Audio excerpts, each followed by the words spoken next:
नमस्कार मित्रांनो, आपल्या सर्वांनाच माहिती आहे की नवीन इन्कम टॅक्स ऍक्ट 2025 आलेला आहे, जो की जुना इन्कम टॅक्स ऍक्ट 1961 ला रिप्लेस झालेला आहे. त्याचबरोबर जो नवीन ऍक्ट आला आहे तो खरंच आपल्या फायद्याचा आहे का, ह्यामध्ये कोणकोणते मुख्य चेंजेस झाले आहेत आणि याचा खरोखर आणि कितपत आपल्याला फायदा होणार आहे, त्याबद्दल आज आपण सविस्तर चर्चा करणार आहोत. चला तर मग जाणून घेऊया नवीन इन्कम टॅक्स ऍक्ट 2025 बद्दल. सोप्या पद्धतीनं समजण्यासाठी मी इथे एक चार्ट तयार केला आहे.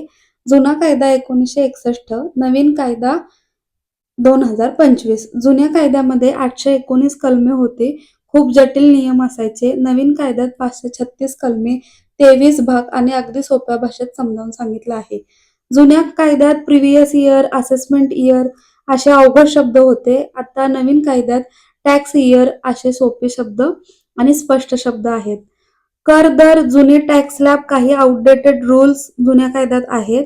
नवीन कायद्यामध्ये टॅक्स स्लॅब जवळजवळ सेम आहे, परंतु कंप्लायन्स सोपा आहे.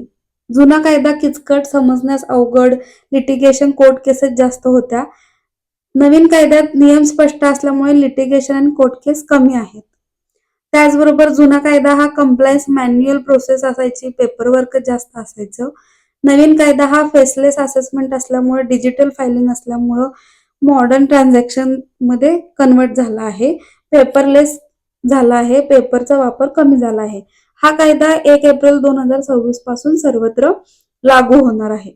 अगदी सोप्या भाषेत सांगायचं म्हटलं तर नवीन जो कायदा आहे तो सोप्या भाषेत आहे, कन्फ्युजन कमी आहे.